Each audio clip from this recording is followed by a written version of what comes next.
Welcome, everybody. Are you paying too much tax? I think it's a question many of us successful business owners ask on a regular basis. So today we're going to unpack some of the important strategic ways of how to optimize your corporation and save thousands in tax by using your corporation.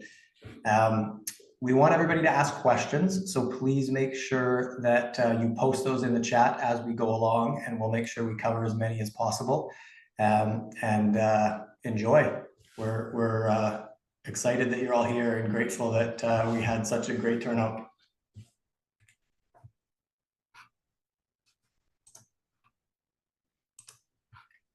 All right. So just a little bit of background and a little bit of detail on who this webinar is for. So are you frustrated by how much money you're giving to CRA? So this is something, again, successful business owners that we see all the time as a major challenge.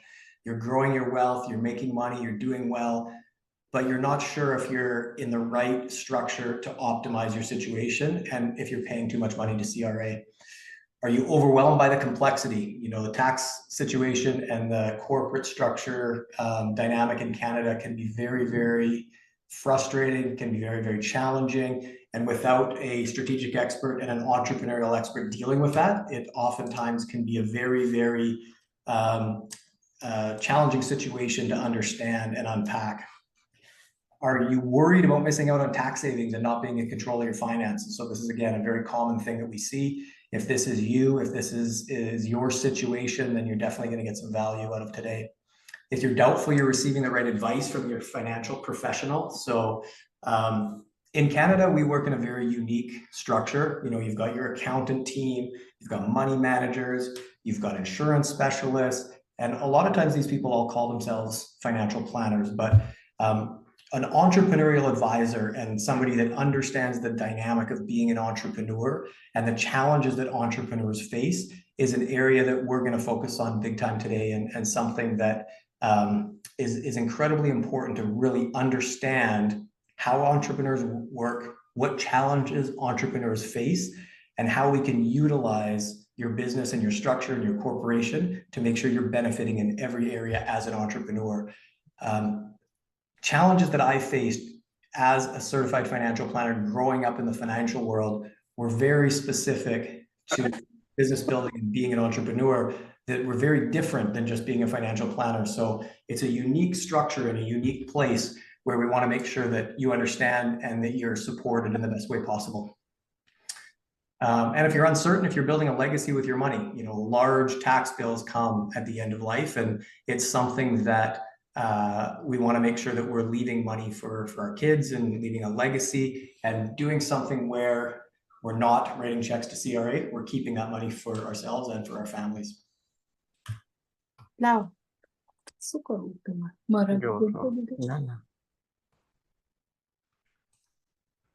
All right, a little bit of background on myself. I'm a certified financial planner. I'm the founder of Ocean 6 Wealth Advisory. We are a fee-based financial planning firm. So we offer a very high value strategic process for entrepreneurs and business owners.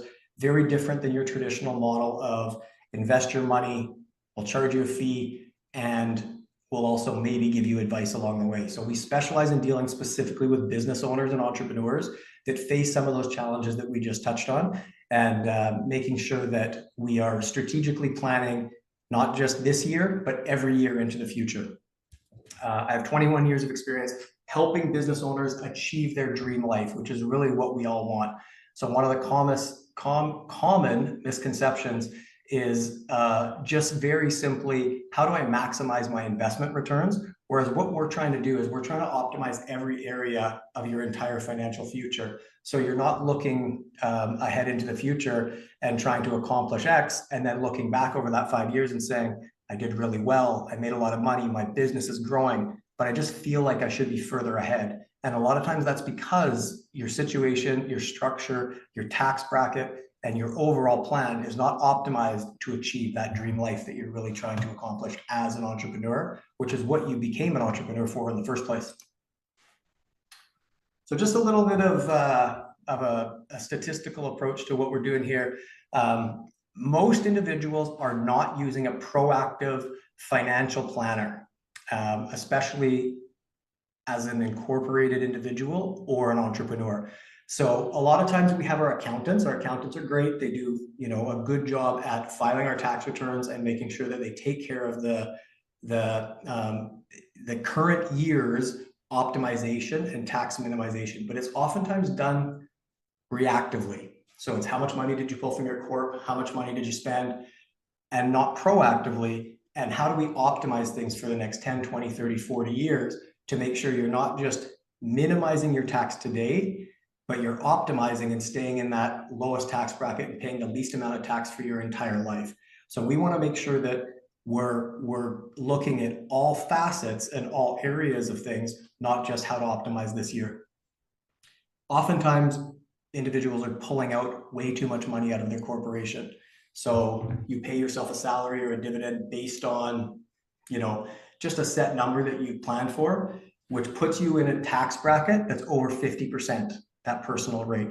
Whereas if we leave money in the corporation, your tax rate in British Columbia is only 11%. So very important differentiation.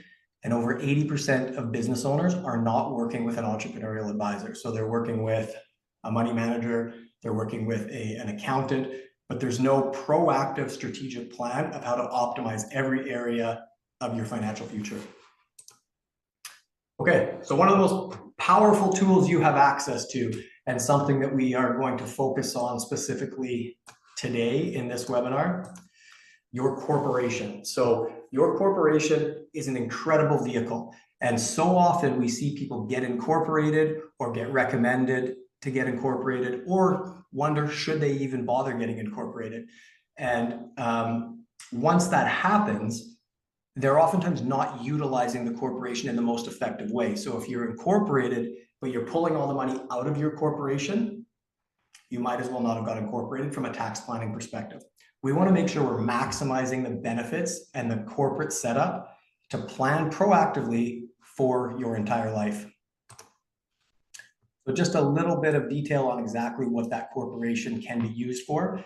It operates as a separate entity, so you can invest, you can buy assets, you can invest in other businesses, stock market, real estate, insurance, all kinds of different tools inside of your corporation.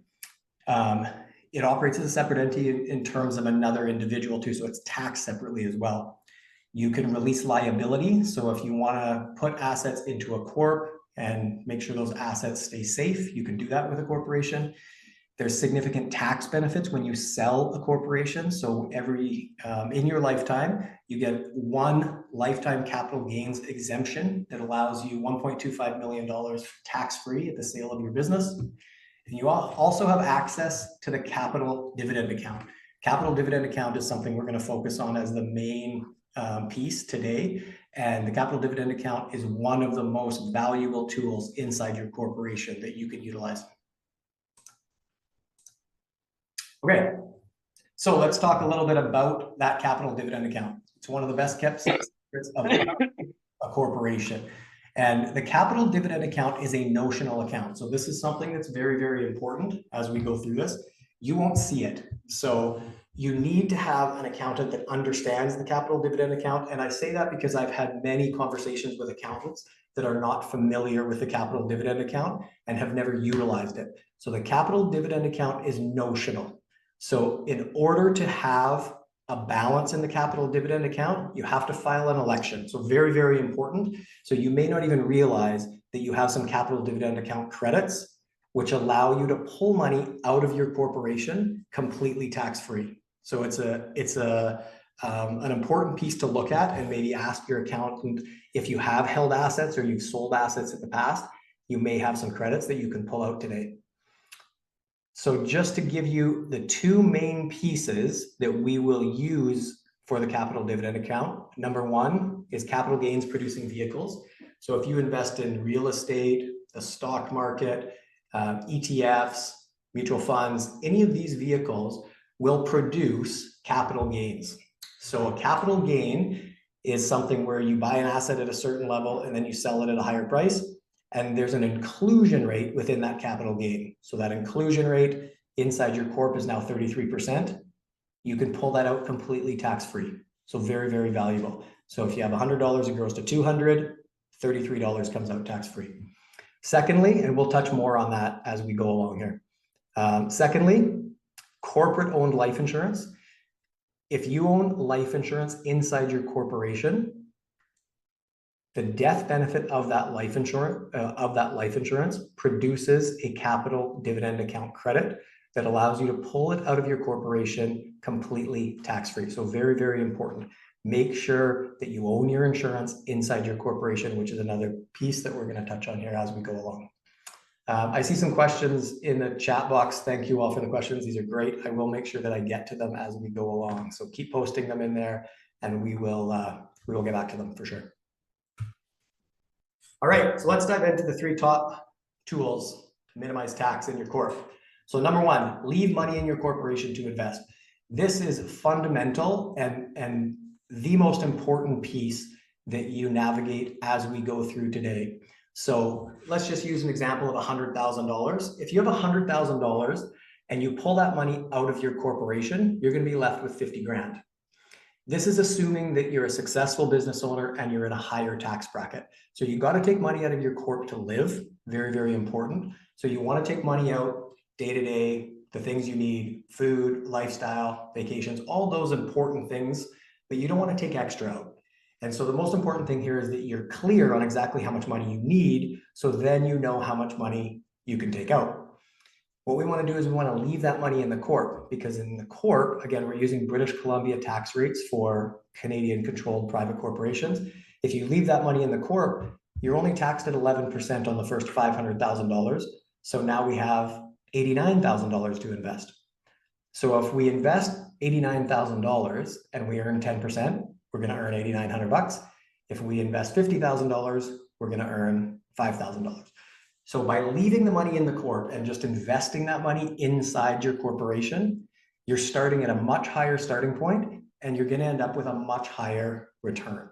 And so fundamental to organizing your corporation is understanding exactly how much money you need day to day, month to month for your cash flow, and taking out the short-term need of what you need for your lifestyle today and leaving the rest of that money inside of your corporation to invest. That's how we optimize the growth of the assets, and that's how we utilize that money in the most effective way to scale and grow and maximize your long-term plan.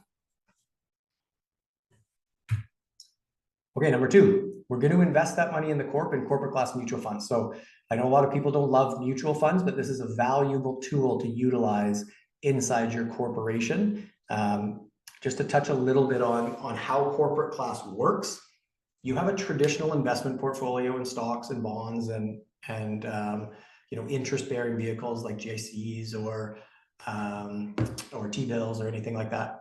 Those are all taxed at a higher rate. So you're going to be taxed and they're all included in the income. So inside your corporation, you're going to have income in there that is taxed at 51% with passive income, as opposed to income that is taxed as a capital gain. So very, very important that we switch the income in your investment portfolio over to corporate class, because corporate class shifts all of that income into a capital gains producing vehicle, which has a much more favorable tax rate and builds CDA credits. So if we look at a breakdown here, if you invest in corporate class mutual funds, you have $100,000 starting point. $66,000 is going to be the taxable portion of that. $33,000 is going to be the tax-free portion of that. Very valuable. That $33,000 is a capital dividend, and that will allow $33,000 to come out of your corporation completely tax-free. So if we're investing in the right vehicles, you're keeping more money. Whereas with interest and dividends, 100% of that money is going to be, sorry, my slides are messing up here. 100% of that income is going to be taxed. All right, number 3, own life insurance inside your corporation. So premiums paid with dollars taxed at 11% instead of 50%. So if we take $1,000 and we leave that money inside your corporation, you're going to have $890. If we take it out of your corporation, we're going to have $500. Exact same dynamic as we talked about with investing into mutual funds or in leaving the money in your corporation. You're immediately saving $39, or I'm sorry, $390 by leaving that money in your corp because you're paying less tax. So we always want to own your life insurance inside your corporation. And this can be for you and for your spouse, even if your spouse is not a shareholder, as long as there's what's called insurable interest. So if you have personal life insurance and you also have a corporation, we highly suggest you move that life insurance into your corporation right away. Now, what you want to do with this is you want to make sure that the life insurance has the corporation as the owner, the payer, and the beneficiary. Very, very important. And that will ensure that all of that money is paid to the corporation and it comes out of the corporation completely tax-free as a capital dividend. So really, really valuable. A couple other nuances. You can grow money tax exempt inside your insurance policy. So inside a corporation, there's no TFSA, there's no RSP, there's nothing there that allows for you to grow money on a tax exempt basis, except for life insurance. So really, really valuable. Make sure you look at the option of overfunding and growing money tax exempt inside of a life insurance policy. You can then borrow against it. So you're not tying that money up. So you can borrow against it today, immediately. You can borrow against it in the future for retirement, or you can borrow against it day to day when you need it in your business operations. So I'll touch on RSPs a little bit later, but once you pull that money out of your corporation and put it into an RSP or a longer term savings vehicle, you cannot touch it again without paying the tax on it. Whereas if we leave that money in the corp and do the planning in the corp, we can utilize that money in the corp. Once you've written a check to CRA by pulling money out at a high tax bracket, you're not going to get that money back. So strategically planning and proactively planning to utilize your corporation, invest in your corporation, and owning these vehicles inside your corporation is an incredibly important and valuable strategy around optimization of every aspect of your corporate structure.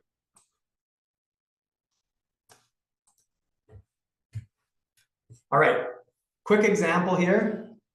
We've got Sam. This is one of our clients. We've changed the name of Sam, of course, just to make sure that we're maintaining confidentiality. But we've got Sam. He's 45 years old. He's married with 2 kids. He wants to own a house on the island. He's doing very well financially. He is an incorporated business owner. And he doesn't have any strategy or plan. And he's pulling money out of his corporation whenever he needs it. So this is something that we see all the time with individuals. People pull money out of their corporation. And when they do that, they then are pulling that money out and giving half of that to CRA. We don't want to see that. We want to make sure that there's a clear cash flow plan organized for Sam to make sure that he's pulling out the right amount. He's leaving the rest of the money inside of his corporation. He's doing his investing inside of his corporation, and he's not constantly playing catch up with paying those taxes. And he's lost half of that, of his investable assets, because he's pulled that money out.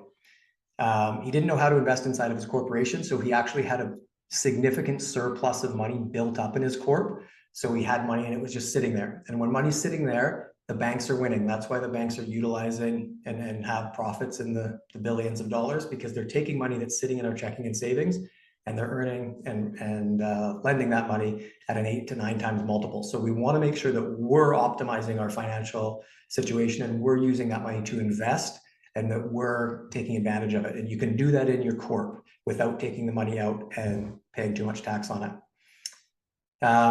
He had no plan into retirement. So when we built his plan at current state, he ended up having a situation where he had a massive tax problem, not just overpaying today, but his retirement was a very high tax bracket. He then resulted in OAS clawbacks, and he continued well into the future of having a very high tax bracket, which is avoidable with a proactive strategic plan. And the biggest problem here, he was spending a lot of time worrying about it. He was stressed out. He didn't know if he was making the right decisions. He wasn't sure if it was resulting in the life that he really wanted to live. And he was unsure whether he was making the right decision, especially for his family and for his kids. So what we did, we built him a behavioral cash flow plan, very important. The behavioral cash flow plan must come from the goals. So once you have clear set goals, then we are going to make sure that we align those goals with the plan. And then we know how much money that you're going to leave in your corp and how much money you need to take out. So if you have plans to go to Disneyland, or you have plans to buy a vacation home, or you have plans to do all this stuff, we know where those are going to sit and how to optimize in every aspect. So we can build that strategy around exactly what you want to accomplish for your dream life. And that's exactly what we did for Sam. So we reorganized his cash flow plan so he knew exactly how much money he was taking out. So he didn't have a situation where he was going back in the following year and taking more out and then resulting in an additional tax rate. We built him a tax efficient investment portfolio inside of his corporation. And so he actually had a strategy in there where his money was working for him and growing. We set up his life insurance inside of his corporation to maximize the capital dividend account. So we had the life insurance being paid with corporate dollars. Life insurance was beneficiary corp, beneficiary corp, a payer was corp, and owner was corporation. We developed a retirement plan to avoid OAS clawbacks and Canada Pension Plan optimization. So we highly encourage that you do not pay into the Canada Pension Plan. If you're a business owner, you don't actually have to. If you do pay into the Canada Pension Plan, it's very likely that you won't get all of that money back. If you pass away prematurely, you don't get any money, your family doesn't get any money. If you have a structure in retirement that you're in a high tax bracket, then your Canada Pension Plan is going to be fully taxed and result in additional high income tax rates. So we want to make sure that you're keeping that Canada Pension Plan money in your corp and you have full control and you can optimize it. And then the biggest thing, we left a much larger legacy. So rather than leaving money to CRA, we made sure that his two kids and some small pieces of that inheritance went to charity. And he was no longer worried or stressed out, and he could focus on earning more money and his business and growing his current lifestyle and optimizing ultimately what he was trying to accomplish when he started the business in the first place. So some quick takeaways here that I'll run through, and this will take a few minutes because I want to elaborate. But the number one is you want to make sure you're proactively planning for your future. You want to make sure that you're on top of it, and you want to make sure that you're not looking back 5 to 10 years and thinking, did I do this right? Have I made a lot of mistakes? Did I pay too much tax? Because once you've written those checks to CRA, you're not going to get that money back. So it's very, very important, and it's very, very valuable to make sure that you're proactively planning once your corporation is set up. We want to use your corporation as a tool for financial planning. So we want to use that corporation and optimize the corporation by leaving money in there, owning your insurance in there, investing in there, building a tax efficient portfolio to supplement your retirement. We're going to make your long-term investments inside your corporation, and your short-term investments are going to come out for your goals. So again, building out an optimized strategy to ensure that you have the right amount of money coming out and leaving in your corporation. So your cash flow plan is built, and you have every aspect of your financial situation is aligned with the goals and the life that you ultimately want to live. As a business owner, as an entrepreneur, you're taking on a lot of risk by building that business in the first place. So we want to make sure that you're doing it for the right reasons and you're maximizing the benefits of actually starting that business. We want to invest in capital gains producing vehicles for a more favorable tax return. So this is a very important piece where a lot of people will ask, should I put money in RSPs?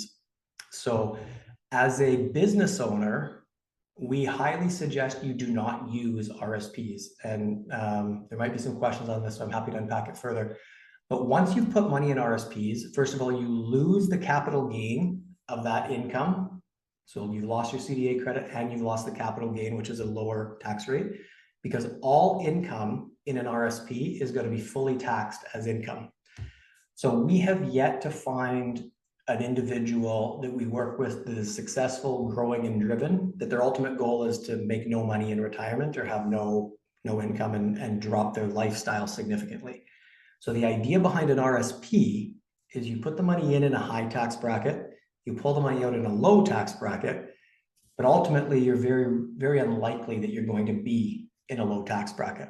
So we want to leave that money in the corporation rather than putting it into an RSP, because once we put that money in an RSP, there's no more planning we can do. We just invest, and we can only invest in the stock market, and we have to pay the tax when we pull the money out.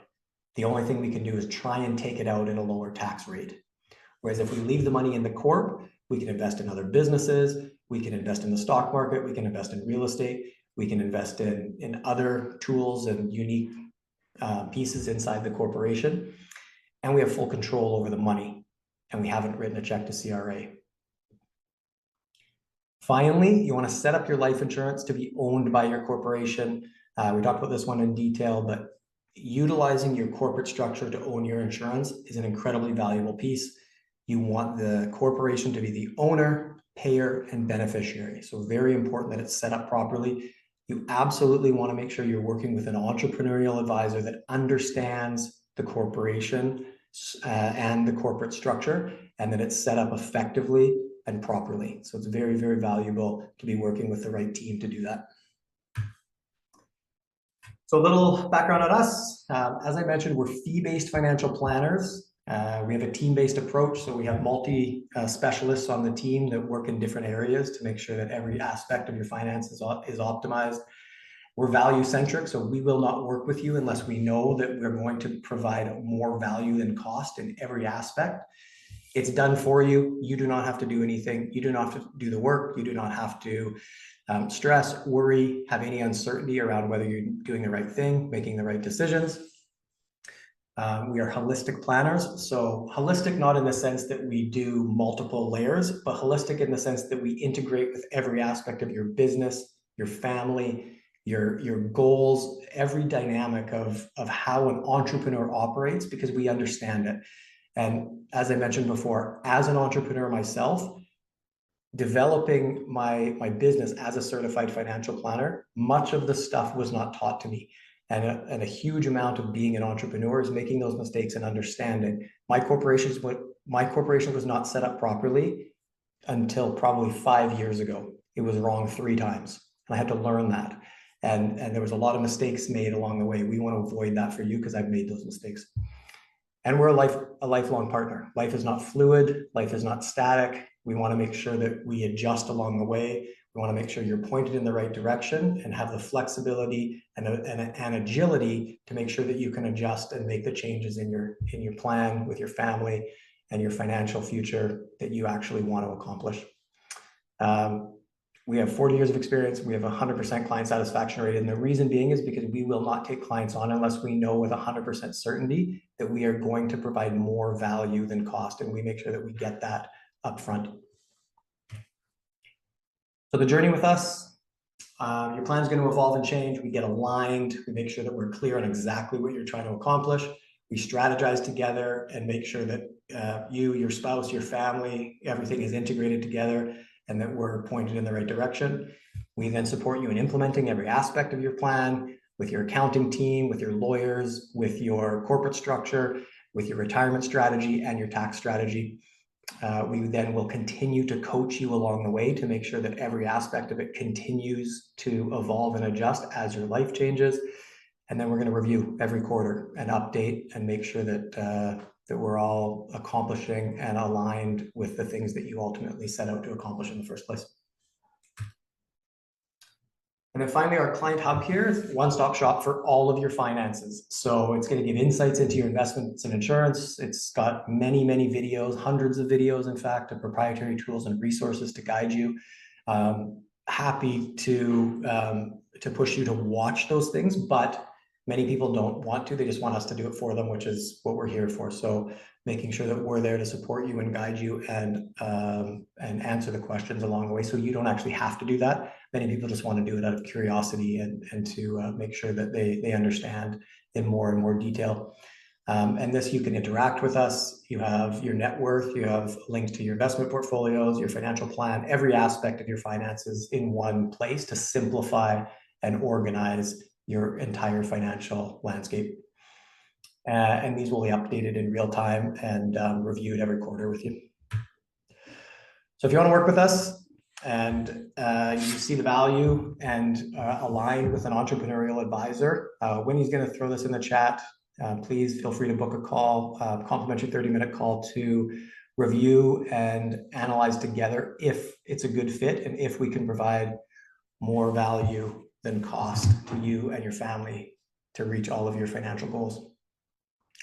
So we've got a number of questions here. We've got about 20 minutes, and I'm going to dive into some of the questions. So please feel free to continue to put those in there. The questions oftentimes will be very, very valuable. So please stick around and listen to the questions as we go through them, because they're going to be probably something that's valuable to everybody, not just the individual that asked. Okay, so number one here.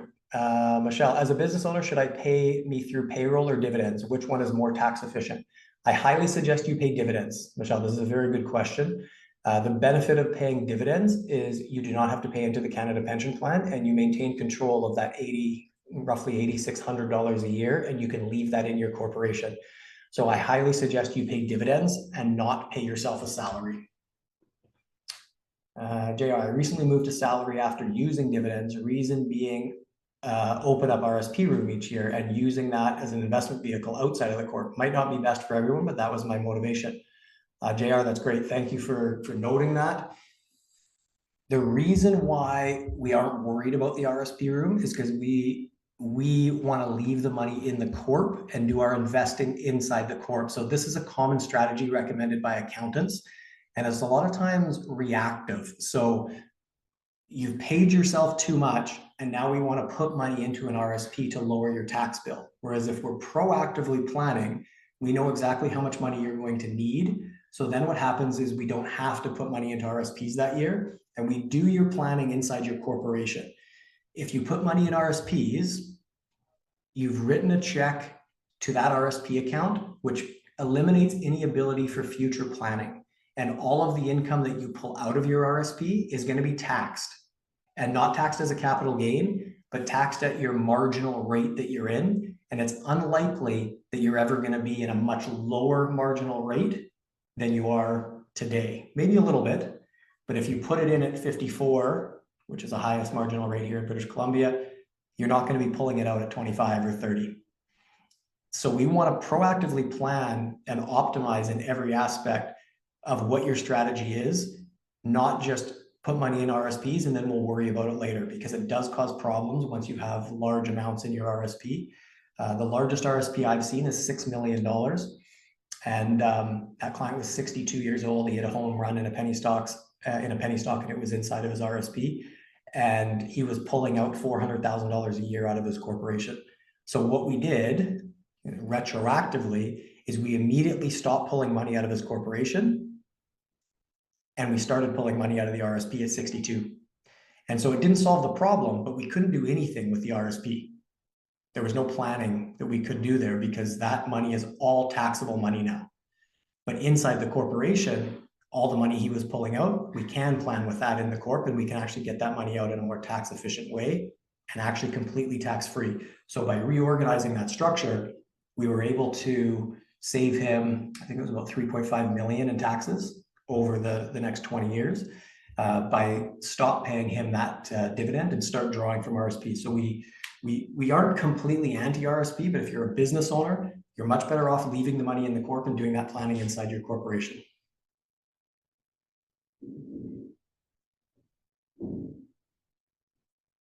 All right. Joy, election for capital dividend account is only a form submitted to CRA or need to be filed by a lawyer. Yes, Joy, it is just a form. So it's an individual, it's a 4-page form. Very simple. Your accountant can do it in probably 15 minutes, and they'll just need the information of what the numbers look like. So it's a very simple form to complete. You can do it yourself. Some accountants will charge you $1,000. Some accountants will do it for free.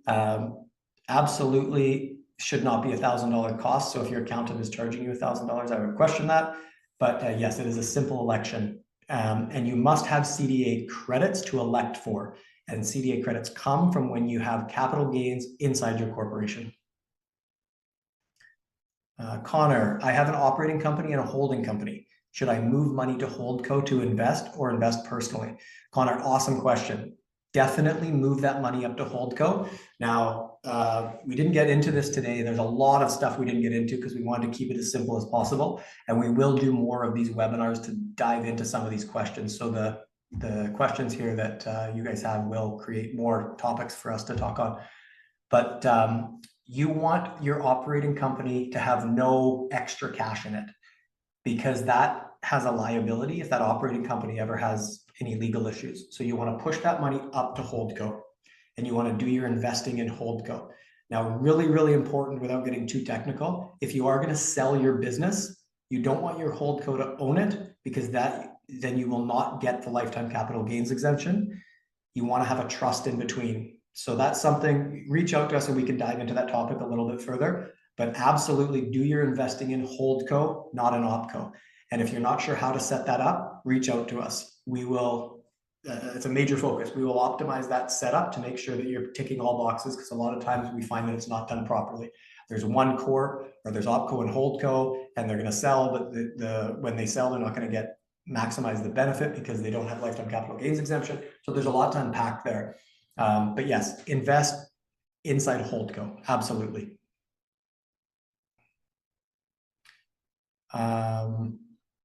Does WLP help with CDA? I'm sorry, a niche, I don't know what WLP is. So you'll have to, if you could just put a comment in there, I'll get back to that one. Joy, all mutual funds are capital gains. No, they are not. So that's where corporate class comes into play. So what corporate class does is it transfers all income, interest, dividends, and capital gains into capital gains. So if you're in a corporate structure and you're in mutual funds, you want to be in corporate class mutual funds, because then they are all capital gain. But if you have a mutual fund, and that mutual fund is, it has some bonds, it has some stocks, it has some dividend paying stocks, then it will be taxed as interest, dividends, and capital gains, depending on what is owned inside of those mutual funds. So they are not automatically all capital gains. So it's really important how that's structured, and to optimize that you're getting those CDA credits through the capital gains. These are very good questions, guys. Thank you. Keep posting. I'll answer as many as I can here before our time is up. Essie Dupuy, if investing with a corp in mutual funds or ETFs, if those investments have holdings in the US, what is the impact, if any, to a Canadian-owned corporation from a tax perspective to have capital gains from holdings that are US? I won't dive into this. If there's major holdings in there, it can cause some issues, but essentially you don't have to worry about it in mutual funds. You're totally fine. If you own property in the US, then you have to file a US tax return. So there's a little bit of nuance there, but if you own some US holdings, then you, as a portion of your assets. Oh, my name is Sherry with like.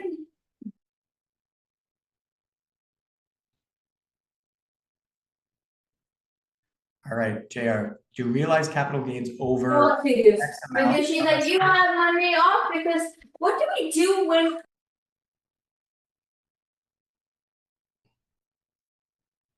Sorry, somebody's talking in the background, but I'm not sure. I can't really hear. So we'll just, if you could type in the text chat box any questions, that would be great. Do you realize cap gains over X amount from a CDA affect your annual small business deduction? Yeah, JR, really good question. So there's a calculation that you get a clawback of your small business deduction. This is a very technical calculation, so it's a 5-to-1 clawback. So the first $50,000 in income would actually end up being totally fine. And for every dollar above that, you get a 5-to-1 clawback of your small business deduction. So you have to plan effectively to optimize that small business deduction with the investments in your corp. You're still much better off in the corp, but it does play a factor in how much gains you're getting inside your corporation. So if you do have above $50,000 of income, so not taxable income. So capital gains, again, have an inclusion rate in that income, but of that taxable income, you're going to have a situation where you will get clawbacks in your small business deduction at a 5-to-1 ratio above the first 50 grand.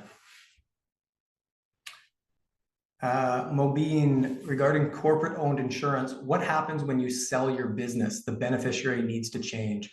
Yeah, Mobeen, good question. So this is why we want to have OpCo and HoldCo. So if you have a HoldCo set up, you actually want to push all of your assets into HoldCo, and you want to own your insurance inside HoldCo. You don't want to own it in OpCo.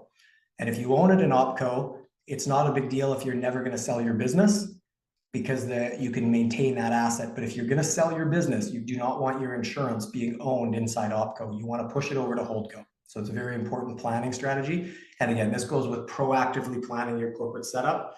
And if you are going to sell that, you also want to add a trust in between HoldCo and OpCo to take advantage of the lifetime capital gains exemption.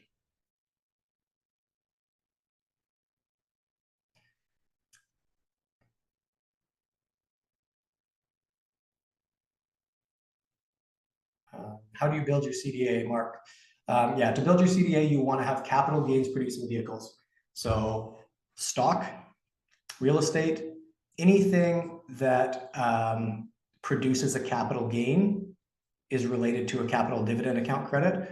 Also, life insurance proceeds. So if you own a stock, you bought that stock for $100,000, you sold it for $200,000, that $100,000 is a capital gain. 33% of it will be a CDA credit, so $33,000 will come out tax-free. 33,333. Life insurance. So if you have a $1 million death benefit, that $1 million death benefit will come out of the corp completely tax-free. Did Jay say business owners should avoid contributing to CPP? Yes, Roxanne, absolutely. Avoid contributing to CPP. SD, would it please be possible to see again the initial slide with point 1? I missed taking notes for that slide.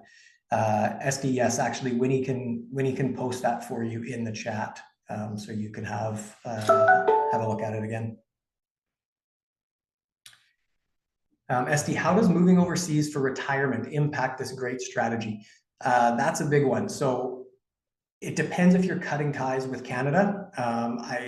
That's one we will dive into separately, but definitely it doesn't impact the strategy of building CDA credits and investing in your corp.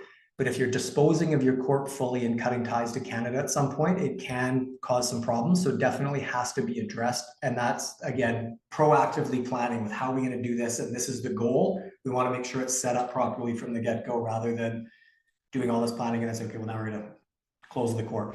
If you have a bunch of money in your corp and you have to close that corporation, which you should never have to do if it's set up properly with a holdco, then it does cause problems with taxation. Viraj, does life insurance also include LTD? No, it does not. Long-term LTD is long-term disability. Long-term disability is a separate asset, a separate insurance. So life insurance is not included in long-term disability, and vice versa. Randy, can you give us a sense of your fees? Yeah, our fees are based on complexity. So it really depends on a current state of how much complexity it will involve to dive into your overall plan. Very base level, it's $6,500 to work with us and up. So, and it depends on exactly what that looks like, your corporate setup, the issues that you're facing, all of the stuff that we have to dive into to solve. But we're happy to dive in, Randy, with you and look at what are the challenges you're facing, what value we can provide, and how much that would be looking at annually to work with us. Did you say business owners should avoid contributing to CPP? Yeah, avoid CPP.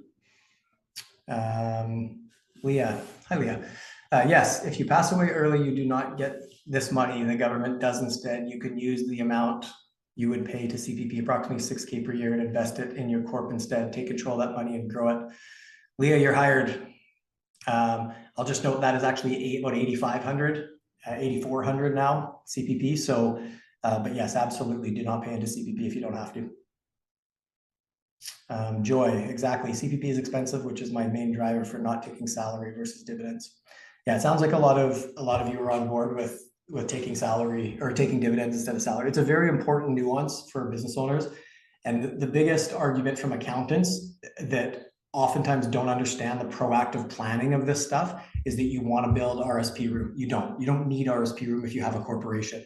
If you're an individual and you make, 250, 300 grand a year, we would highly recommend you put money into RSPs. So remember, it's very important. This is for wealthy, successful business owners that have a corporation. Pay dividends. You don't need an RSP account. Do your team have accountants who work with financial planners as a team? Yes, we have several accountants we work very close with and are aligned with our strategy. And it's very, very important that we meet with your accountants and that we're aligned on all the strategies. You don't want us telling you one thing and your accountant telling you something else. RSPs would be a good example of that, but we want to make sure we're all aligned. So you're not having to worry about, who's guiding you on the best breakdown. Fees. Yeah, sorry guys, we didn't add the fees in here. Maybe we should. It's good consideration for our next one. Our fees are dependent on complexity. Their base level is 6,500 for business owners, all the way up, to much higher numbers, sometimes 50 and 20 grand, depending on how complex with multiple corporations. If you have OpCo, HoldCo, you're looking for, strategy structure, then you're going to be somewhere in that 6,500 to $10,000 range. If we made mistakes in filing taxes in the past, is there a way to amend previous submissions? Course correct. That's a tough one. It's not black and white. It depends on the situation. That one we'd have to dive into a little deeper and possibly involve your accounting team to see if it can be fixed or not. So it really depends. But generally, it's a yes, but it depends on the situation. JR, spoken with Ocean 6 previously. It was a conversation and would recommend as every situation is individual. Thank you, JR. Yeah, absolutely. A lot of these things are very, very specific, and speaking with our team and booking a call with us, we can answer a lot of these individual questions. If you have kind of a nuanced situation that you want to share with us, we'd be happy to chat with you and see how we can help with it. How are we looking for time here, guys? Oh, we got lots of time. MS, can you do all these things you are saying if there is a minority partner sweat equity involved?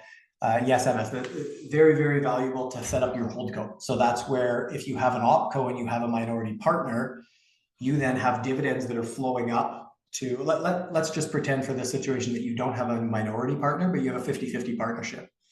One partner might want to take all the money out of the corporation and buy a house, invest in real estate. The other partner might want to save that money long-term and build for retirement. Those things don't connect. So what you actually want to do is you want to push, let's say there's $1 million left in the corp, 500 goes to your holdco, 500 goes to your partner's holdco, and then you inside your holdco, you can do whatever you want with that money, and the other partner can do whatever they want with that money. This is a very common structuring situation where we want to make sure that your setup is done properly at the get-go, because down the road you're building up all this money. Sometimes it can become problematic, but you can do that through holdcos. Mobina, corporate class mutual funds somehow designated as being special. Are they different from just investing in capital gains producing vehicles? Yes, good question, Mobina. They are special in the sense that if you're investing in the stock market, you're oftentimes only invested in individual stocks, so you're taking on more risk. Where corporate class mutual funds come into play is you can have interest, so you can have bonds in there, you can have dividend paying stocks, and all of the income becomes capital gains producing, which is very, very important. So you don't want to necessarily align corporate class mutual funds automatically. If you're comfortable owning real estate or individual stocks and you're at a very high risk level and all of those stocks are going to produce capital gains, then that's no problem. But a lot of people, you want to kind of balance portfolio, something that aligns with your goals. Now what we can do is, rather than buying some bonds, buying some stocks, and having this portfolio that has a differentiating allocation to taxation, we can just put it in corporate class and make sure all of that taxation is capital gains producing. Christian, if I put real estate in my holdco, can I use the depreciation, example, $100,000 a year, to offset income coming in from my opco? if I put in real estate in my holdco, to offset income coming in from my holdco, so I can take that money out from the holdco tax-free. Christian, I'm not sure I understand this one. I understand it affects capital gains down the road if I sell the real estate. You can depreciate real estate, but if it's in holdco and not opco, then they'd be separate income streams, and your real estate is a passive investment. So, but I'm not sure I'm totally understanding it. So maybe that's something we can touch on. I'm sorry, I can't give you a direct answer because I don't know if I fully understand. I'm just reading it again here. So I can take that money out. Yeah, I'd be happy to elaborate or schedule a call with you. Okay, yeah, that sounds good. You definitely wouldn't be able to take the money out tax-free. But what I will say, Christian, is if the real estate is owned personally, what you can do is you can transfer ownership through what's called a bare trust agreement, and then the corporation can be the beneficial owner, and that'll create a shareholder loan, which will allow you to pull income, which would previously be income, out of your corporation as a shareholder loan. But you don't want to do opco holdco. You want real estate to go to holdco, dividends to go up from opco to holdco, and shareholder loan to come up to holdco. So it's a bit technical, but I would recommend booking a call and we can chat about how we can do that. Will do. Thank you. Yeah, you're welcome. Jatin just recently got into incorporation and drawing money as a salary as being the only bread earner. Don't have an option to draw dividends. Do you take cases like this? Yeah, for sure. Yeah, I mean, if you can't draw dividends, salary's fine. I mean, it's not. We don't advise that it's not possible to take salary, but if you do have the option, we prefer dividends. So yeah, for sure. And if you're the only breadwinner, that's a unique situation where they've eliminated income splitting through corporations, but there are some things you can do to kind of optimize and make sure that you're paying the least amount of tax within that corporate draw, depending on whether it's salary or dividends. Connor, as a business owner, I have money in TFSA and first home savings account. Is it even worth investing in those personally? And if not, should I pull it out? Good question, Connor. This is dependent on your situation. So if you have money in a TFSA, and I think that we'll find this probably relates to a lot of people in here. If you have money in your TFSA, then I wouldn't necessarily pull it out. I just wouldn't take extra money from your corp, pay high tax rates on that, and then put it into your TFSA, because what happens there is you pay 50% tax if you're in a higher tax rate. To get back to even, so let's say you pull, $10,000 out of your corporation, you pay $5,000 to CRA, and you put $5,000 in your TFSA. Well, in order to get back up to $10,000, you have to double your money. It takes a long time to double your money at 6, 8, 10%, right? So if we leave that in your corp, you're starting at $8,900. So we only have to make 12% to get back to even. So if the money's sitting in TFSA, I wouldn't necessarily pull it out, depending on how much you're paying yourself, depending on what your goals are. And first home savings account is a little bit niche, so it would be individualized with your situation. It's actually a pretty good tool, because if you put money in your first home savings account, you can defer the deduction. So there are situations where that one will make sense as well. But that's a good question. Very good question. Seed, if you make no money personally, own a long-term asset, is it better to own it personally or in a corp? It really depends where the money's sitting. If it's owned personally, I wouldn't necessarily put it into a corp. If the money's in the corp, then I would probably leave it there. But again, that depends on your situation, but we'd be happy to unpack that and really align it with what you're trying to accomplish. So if we're sitting together 5, 10 years from now, looking back, is that asset doing what it's supposed to do for you? And this is a very important piece, because what are you owning that asset for? What are you building your business for? What are you investing in X, Y, or Z for? It's not so much, is this a good investment, a bad investment? Is it aligned with what you're ultimately trying to accomplish with your life? And if it does, then how do we optimize that and make sure it works? But a lot of times we have individuals that have made investments that it doesn't always align with what they're ultimately trying to accomplish. like clients we have with 15, 20 properties.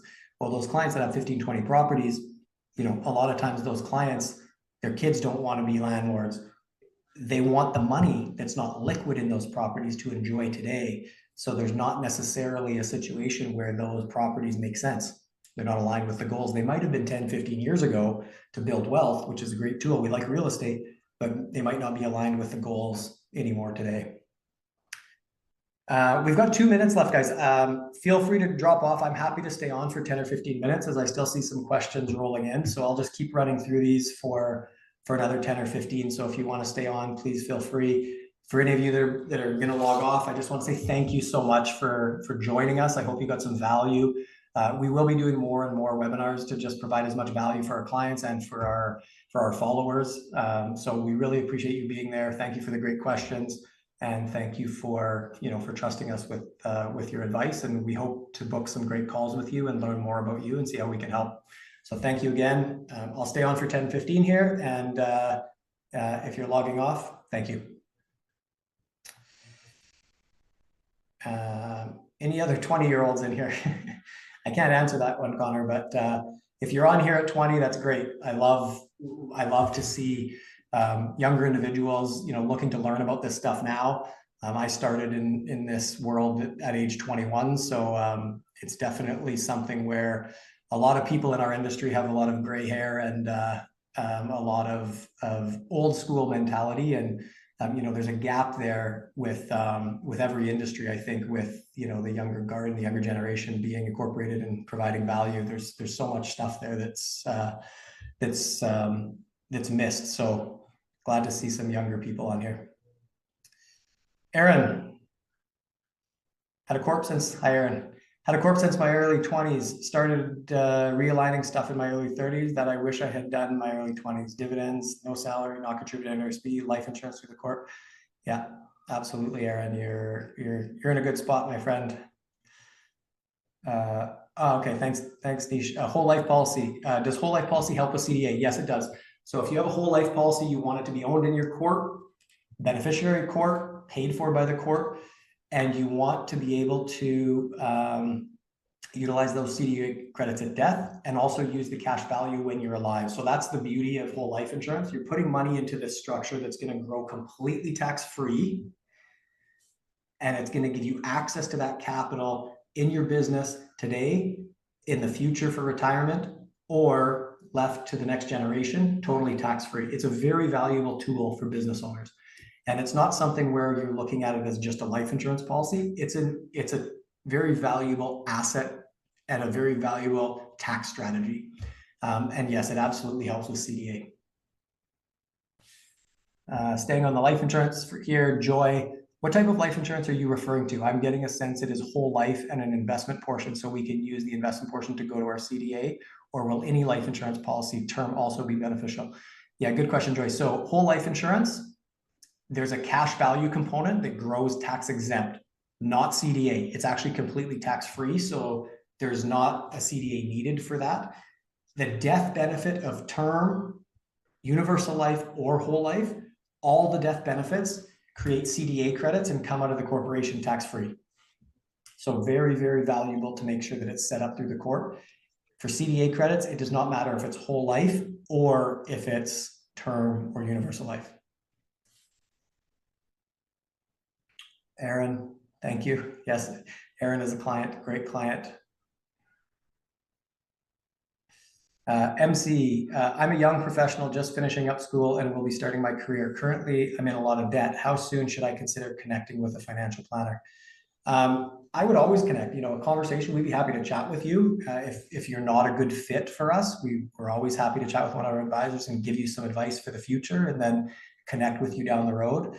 But yeah, get the advice and the knowledge young and build towards it. Debt isn't always bad. I mean, if you're building debt to grow your future and investing in your future, it's not a bad place to be. So I would suggest always, getting on the train as early as possible. Harkarat, I've just started a new business, and when is the best time to open a corp? Does opening one at year end makes a difference? The year doesn't necessarily make a difference unless you don't want to include a bunch of income for that year in your personal income because your income's getting too high. This is a very, very good question. When should you open a corp? It's very dependent. So a lot of times when you open a corporation, your thought process is around once I'm making too much money. But a lot of times that's not necessarily so black and white, because if you're making money and there's strategy and structure that you can do a little more efficiently that would allow that you don't need as much money, then maybe setting up a corp at an earlier stage would be valuable. Kevin, I regularly buy into the Vanguard 500 within the corp. Just wondering your thoughts on this. Kevin, that's no problem. Vanguard 500 is fine. The only thing about, aligning your goals with your investments is going to be very, very important. So the Vanguard 500 is going to have some risk associated with it. You're going to have a standard deviation, which is the level of risk of about 25 in there. So you're going to have years where you take a hit, and that's okay as long as you're not going to touch that money for a long time period. And it's really important that your investment strategy, whether it's corporate or personal, it's aligned with your goals. So if you're looking at how are we trying to utilize this for the next 10, 20, 30 years, you want your money to be there and available for you once you're actually needing it, as opposed to in a situation where you might need it next year and it's just dropped 20, 30%, or you might need it for your business and it's not necessarily, structured effectively because you need that money in a more shorter time period. So you might want to pocket that out into some different sleeves aligned with your goals and your risk tolerance. But in terms of just a simple investment strategy, we're not against that type of investing. It's just, you want to make sure it's aligned with the goals. Ryan, do the capital gains have to be realized to get the credits? Yes, they do. How does this, Kevin, how does this compare to the capital dividend account strategy? The Vanguard 500 will be equity. It might pay some dividends in there, but a good chunk of that will be capital gains and will create CDA credits.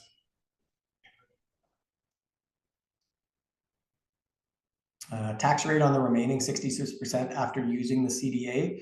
Grishma, this is actually 51% roughly inside of your corporation. So there's two components in your corp. There's active business income, which in BC is 11% on the first 500.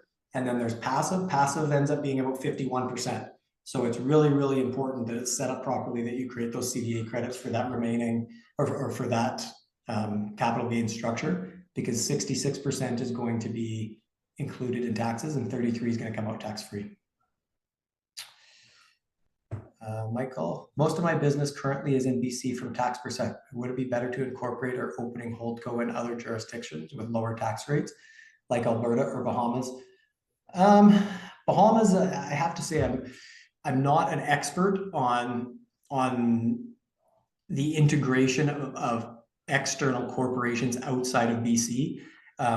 I wouldn't recommend incorporating in Alberta and BC. It's not necessary unless you have multiple corporations that are operating there.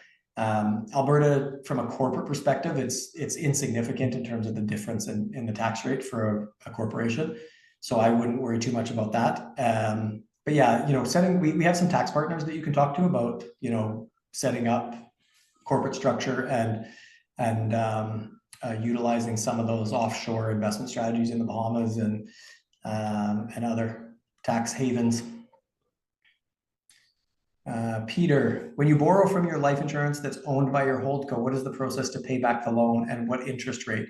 Is there a max amount you can borrow? What are the stipulations or implications we need to be aware of when borrowing? Peter, this is a very good question. So lots of nuances here with this. The interest rate is generally prime. It depends on what you're using the money for as to when you have to pay it back. So, a lot of times people don't pay it back. They use the death benefit to pay it back. And so it really depends on the strategy around it. For me, I put money into my whole life policies. I borrow it back right away. And rather than operating my business through cash, I operate it through that line of credit. But in the meantime, the money's growing inside of the whole life policies. So it creates a dynamic where I become, you know, an optimized piece of every aspect of my current cash flow, and every dollar is working rather than every dollar sitting in cash or other. So happy to chat with you, Peter, about that and you know, see how that works for you and what your goals are around it. But yeah, the setup of it and the structure is important to align with your goals and what you're trying to do. HS, I own a corporation which provides Salesforce CRM consulting for small and medium-sized businesses. HS, we could have used you before. We just implemented Salesforce last year. It wasn't a fun process. Should I pay myself dividends or salary to myself? I would recommend dividends. I need to maintain an annual income of more than 60K Canadian so that I can sponsor my parents in the future. Okay, so that one you may actually want to take a $60,000 salary if you need to maintain that income level. So I would check. I'm actually not sure if for that reason, if you can pay 60K, if that 60K can be a dividend or salary, but we can take a look for you. But if you can still sponsor your parents and pay a $60,000 dividend, I would do that. Okay, guys, 5 more minutes here. Viraj, does it ever make sense to take some salary, keep to the low tax rates, basic personal exemption, and also dividends? Not necessarily. If you're staying in the lowest tax rate and then adding on dividends, you end up being in a similar structure if you just tick dividends, because you want to avoid paying into the CPP. That's really the key. Your tax rate is going to be very similar across the board in terms of whether you take dividends or take salary. It's really about avoiding paying into CPP that is the major benefit. Roxanne, Robin, you're welcome. Karen, you're welcome. Thanks for joining us. Will the recording be made available? I think Winnie noted that.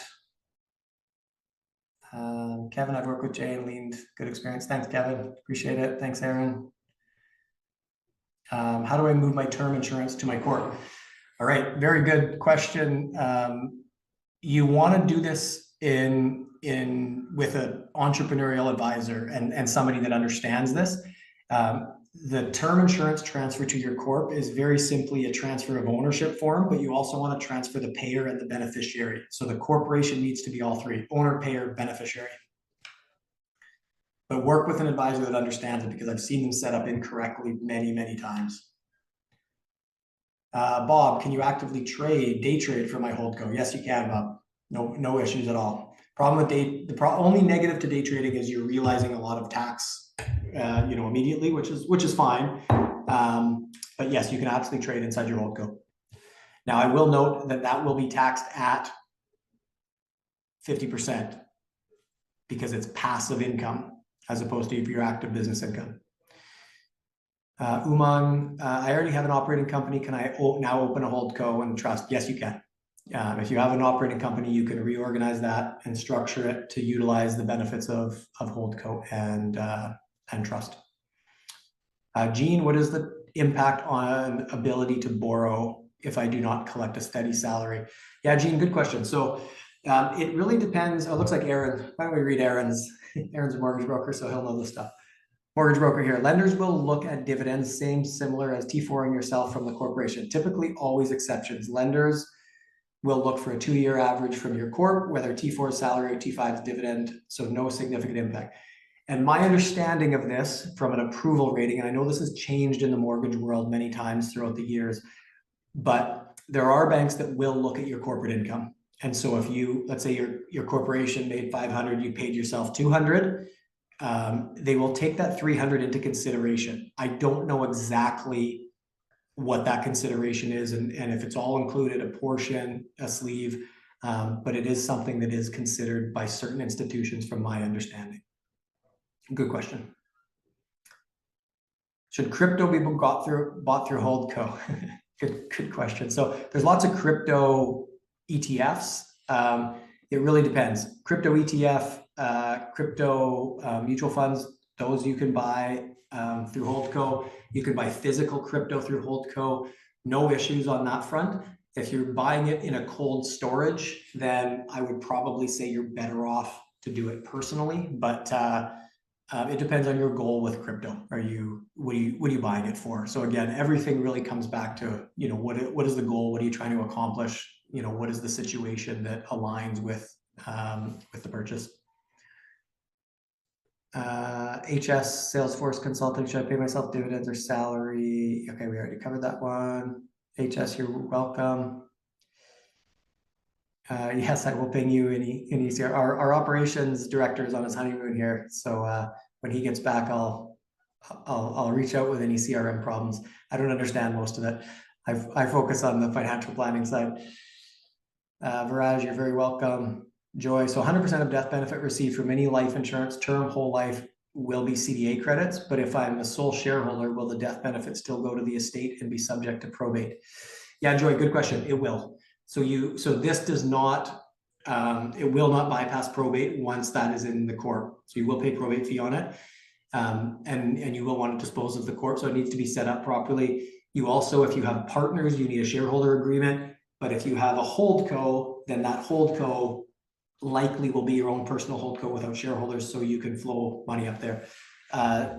Joy, good question, and that's something we can unpack a little bit to make sure it's done properly. But it is a consideration for your plans. You know, probate is a hassle, and you know, avoiding probate, having a little bit of personal insurance sometimes can make sense, but from a net dollars and cents, it's always better to own in the corp.